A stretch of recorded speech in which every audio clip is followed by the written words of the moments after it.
सबसे पहले आज के तमाम बड़ी खबरें नॉनस्टॉप न्यूज में। उत्तर प्रदेश विधानसभा चुनाव के लिए समाजवादी पार्टी ने अपनी पहली लिस्ट जारी की। इस लिस्ट में पार्टी अध्यक्ष अखिलेश यादव समेत कुल 159 उम्मीदवारों के नाम शामिल हैं। अखिलेश यादव करहल से चुनाव मैदान में उतरेंगे। जेल में बंद मौजूदा सांसद आजम खान को रामपुर से टिकट दिया गया है, जबकि आजम खान के बेटे अब्दुल्ला आजम स्वार से समाजवादी पार्टी के उम्मीदवार होंगे। कैराना से नाहिद हसन उम्मीदवार होंगे। लखीमपुर खीरी की निघासन सीट से आरएस कुशवाहा को कैंडिडेट बनाया गया है। रायबरेली के ऊंचाहार से मनोज पांडे को टिकट दिया गया है। अखिलेश यादव पहली बार विधानसभा चुनाव लड़ रहे हैं। समाजवादी पार्टी की इस लिस्ट पर बीजेपी प्रवक्ता संबित पात्रा ने ट्वीट कर कहा है कि लिस्ट नहीं, अपराधी वही। सूची जो आई है उसमें दंगे के अपराधी हैं, दंगाई हैं, गैंगस्टर हैं और सबसे बड़ा आर्थिक अपराध जो हुए, मनी लॉन्ड्रिंग तक के अपराधी। कल बीजेपी की केंद्रीय चुनाव समिति की बैठक में यूपी की बाकी बची सीटों के लिए उम्मीदवारों के नाम तय हो सकते हैं। उत्तर प्रदेश के चुनाव में अब पाकिस्तान और चीन की एंट्री हो गई है। समाजवादी पार्टी के अध्यक्ष अखिलेश यादव ने एक अखबार को दिए इंटरव्यू में आरोप लगाया है कि बीजेपी वोटों की खातिर ही पाकिस्तान को निशाना बनाती है, जबकि भारत का असली दुश्मन चीन है। अखिलेश ने इंटरव्यू में कहा कि डॉक्टर राम मनोहर लोहिया और नेताजी की इस पर स्पष्ट राय रही है। चीन हमारा असली दुश्मन है, जबकि पाकिस्तान राजनीतिक दुश्मन है। लेकिन बीजेपी लोकसभा में वोट पॉलिटिक्स के लिए सिर्फ पाकिस्तान को निशाना बनाती है। अखिलेश यादव के बयान पर बीजेपी ने उन्हें घेरा है। बीजेपी प्रवक्ता संबित पात्रा ने कहा कि यूपी चुनाव में जिन्ना को अखिलेश यादव लेकर आए थे।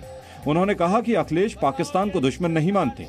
जिन्ना से जो करे प्यार वो पाकिस्तान से कैसे करे इनकार। जिन्ना से एक पायदान ऊपर पाकिस्तान तक वो पहुंच गए। समाजवादी पार्टी ने कहा है कि बीजेपी का काम सिर्फ हिंदू मुसलमान करना है। किसान नेता राकेश टिकैत ने भी इसे बीजेपी का चुनावी दांव बताया है। अभी 2.5 महीने के प्रवास पे उत्तर प्रदेश के सरकारी मेहमान हैं, हिंदू, मुस्लिम और जिन्ना। पंजाब लोक कांग्रेस के अध्यक्ष और पूर्व मुख्यमंत्री कैप्टन अमरिंदर सिंह ने पंजाब कांग्रेस अध्यक्ष नवजोत सिंह सिद्धू को फिर घेरा है। उन्होंने आरोप लगाया है कि सिद्धू को मंत्रिमंडल में शामिल करने के लिए इमरान खान ने सिफारिश की थी।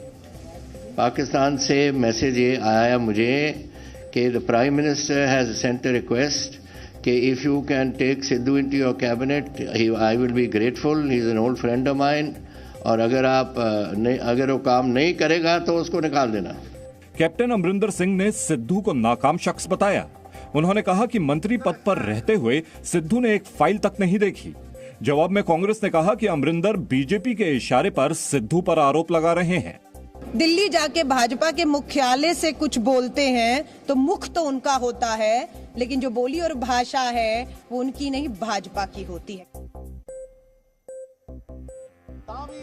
पंजाब कांग्रेस के अध्यक्ष नवजोत सिंह सिद्धू ने मुख्यमंत्री उम्मीदवार के लिए कराए गए आम आदमी पार्टी के पोल पर सवाल उठाए हैं। सिद्धू ने आरोप लगाया है कि पंजाब में भगवंत मान को सीएम चेहरा बनाने के लिए एएपी ने ऑनलाइन धोखाधड़ी की। सिद्धू ने दिल्ली के मुख्यमंत्री अरविंद केजरीवाल को धोखेबाज और चालू बताया। इनका मुखौटा मैं उतार दूंगा, इस नकाबपोश को मैं बेनकाब कर दूंगा। He is a habitual liar, ये झूठ बोलेगा ही, और 100 झूठ बोल के ये झूठ को सच बनाने का जो प्रयास है ये पंजाब में नहीं चलता। पंजाब में एएपी में सह प्रभारी राघव चड्ढा ने कहा है कि सीएम पोल को लेकर सिद्धू के आरोप उनकी खींच है। सिद्धू के आरोपों पर एएपी ने पूछा है कि आखिर वो मुख्यमंत्री चरणजीत सिंह चन्नी के रिश्तेदारों पर हो रही छापेमारी पर चुप क्यों है। पंजाब में एनडीए गठबंधन के बीच सीटों का फॉर्मूला तय हो गया है। पंजाब की 117 विधानसभा सीटों में से बीजेपी 65 सीट पर चुनाव लड़ेगी। वहीं कैप्टन अमरिंदर सिंह की पार्टी पंजाब लोक कांग्रेस 37 सीटों पर और सुखदेव सिंह ढींढसा की पार्टी शिरोमणि अकाली दल संयुक्त 15 सीटों पर चुनाव लड़ेगी। ये अलायंस ये कमिटमेंट के साथ आगे बढ़ता है कि हम इस माफिया राज को समाप्त करेंगे, ड्रग माफिया को नस्तो नाबूद करेंगे, लैंड माफिया, खनन माफिया, सैंड माफिया, ये जितने माफियाज हैं इनको हम बुक्स में लाएंगे और इनके खिलाफ एक्शन लेंगे। कैप्टन अमरिंदर सिंह ने चुनाव में गठबंधन के बेहतर प्रदर्शन की उम्मीद जताई है। बीजेपी के साथ 25 साल बर्बाद करने के महाराष्ट्र के सीएम उद्धव ठाकरे के बयान पर सियासत तेज हो गई है। शिवसेना सांसद संजय राउत ने दावा किया है कि उनकी पार्टी महाराष्ट्र में बीजेपी को नीचे से ऊपर ले गई। संजय राउत ने आरोप लगाया कि जो भी बीजेपी के साथ गया उसे बीजेपी ने बर्बाद किया। ये सिर्फ शिवसेना की बात नहीं है, जो भी बीजेपी के साथ चला गया था अच्छे मकसद से, वो सभी पार्टियों का या गठबंधन में जो उनके साथ है उनका यही हाल हुआ है। जवाब में बीजेपी नेता और महाराष्ट्र के पूर्व मुख्यमंत्री देवेंद्र फडणवीस ने कहा कि बीएमसी में तब से बीजेपी पार्षद हैं जब शिवसेना पैदा भी नहीं हुई थी। मैं उनको याद दिलाना चाहता हूं क्योंकि सिलेक्टिव मेमोरी है। उनकी पार्टी का जब जन्म भी नहीं हुआ था उससे पहले मुंबई में बीजेपी का कॉर्पोरेटर था। उद्धव ठाकरे ने बाला साहेब ठाकरे की जयंती के मौके पर शिवसैनिकों को संबोधित करते हुए कहा था कि भाजपा का हिंदुत्व सत्ता के लिए है, शिवसेना ने भाजपा को छोड़ा है, हिंदुत्व को नहीं। दिल्ली दंगों से जुड़े मामलों में आरोपी शर्जिल इमाम पर देशद्रोह का केस चलेगा। दिल्ली की कड़कड़डूमा कोर्ट ने नागरिकता कानून के खिलाफ प्रदर्शन के दौरान भड़काऊ भाषण देने के मामले में देशद्रोह, गैरकानूनी गतिविधियों और धर्म के आधार पर विभिन्न समूहों के बीच शत्रुता को बढ़ावा देने समेत अन्य धाराओं में आरोप तय किए हैं। शर्जिल इमाम पर सीएए के विरोध में अलीगढ़ मुस्लिम यूनिवर्सिटी और दिल्ली के जामिया इलाके में कथित भड़काऊ भाषण देने के मामले में 2020 में एफआईआर दर्ज कराई गई थी। ड्रग्स मामले में आरोपी शिरोमणि अकाली दल के नेता और पूर्व मंत्री बिक्रम सिंह मजीठिया को पंजाब और हरियाणा हाईकोर्ट ने अग्रिम जमानत देने से इनकार कर दिया है। सूत्रों के मुताबिक बिक्रम मजीठिया को गिरफ्तार करने के लिए पंजाब पुलिस की स्पेशल सेल की एक टीम निकल चुकी है। कांग्रेस ने कहा है कि अब मजीठिया जल्द ही जेल में होंगे। आज हाईकोर्ट ने उस बेल को रद्द कर दिया है।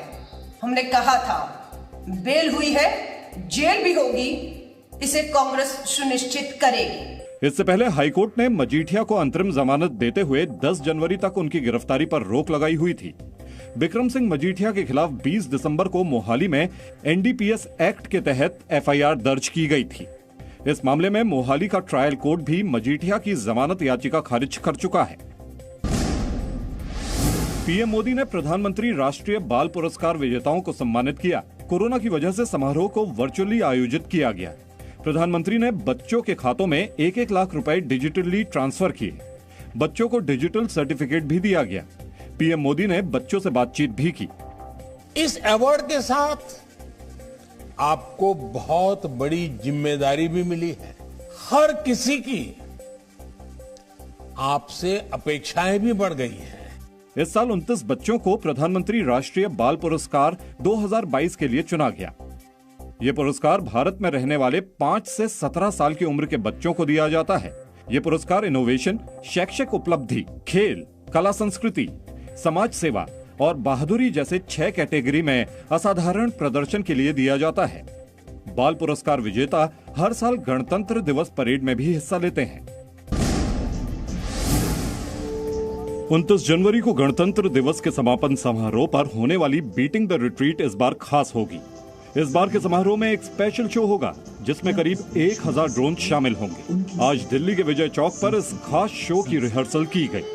करीब 1000 ड्रोन 10 मिनट के लिए आसमान को जगमग करेंगे। राज्य की रक्षा करना तो और भी बड़ी और नित नई चुनौती। चीन, रूस और ब्रिटेन के बाद 1000 ड्रोन के साथ इतने बड़े पैमाने पर शो आयोजित करने वाला भारत चौथा देश होगा।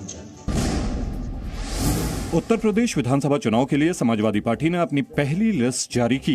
इस लिस्ट में पार्टी अध्यक्ष अखिलेश यादव समेत कुल 159 उम्मीदवारों के नाम शामिल हैं। अखिलेश यादव करहल से चुनाव मैदान में उतरेंगे। जेल में बंद मौजूदा सांसद आजम खान को रामपुर से टिकट दिया गया है, जबकि आजम खान के बेटे अब्दुल्ला आजम स्वार से समाजवादी पार्टी के उम्मीदवार होंगे। कैराना से नाहिद हसन उम्मीदवार होंगे। लखीमपुर खीरी की निघासन सीट से आरएस कुशवाहा को कैंडिडेट बनाया गया है। रायबरेली के ऊंचाहार से मनोज पांडे को टिकट दिया गया है। अखिलेश यादव पहली बार विधानसभा चुनाव लड़ रहे हैं। समाजवादी पार्टी की इस लिस्ट पर बीजेपी प्रवक्ता संबित पात्रा ने ट्वीट कर कहा है कि लिस्ट नहीं, अपराधी वही। सूची जो आई है उसमें दंगे के अपराधी हैं, दंगाई हैं, गैंगस्टर हैं और सबसे बड़ा आर्थिक अपराध जो हुए, मनी लॉन्ड्रिंग तक के अपराधी। कल बीजेपी की केंद्रीय चुनाव समिति की बैठक में यूपी की बाकी बची सीटों के लिए उम्मीदवारों के नाम तय हो सकते हैं। उत्तर प्रदेश के चुनाव में अब पाकिस्तान और चीन की एंट्री हो गई है। समाजवादी पार्टी के अध्यक्ष अखिलेश यादव ने एक अखबार को दिए इंटरव्यू में आरोप लगाया है कि बीजेपी वोटों की खातिर ही पाकिस्तान को निशाना बनाती है। जबकि भारत का असली दुश्मन चीन है। अखिलेश ने इंटरव्यू में कहा कि डॉक्टर राम मनोहर लोहिया और नेताजी की इस पर स्पष्ट राय रही है। चीन हमारा असली दुश्मन है, जबकि पाकिस्तान राजनीतिक दुश्मन है। लेकिन बीजेपी लोकसभा में वोट पॉलिटिक्स के लिए सिर्फ पाकिस्तान को निशाना बनाती है। अखिलेश यादव के बयान पर बीजेपी ने उन्हें घेरा है। मैं आपसे जानना चाहता हूं।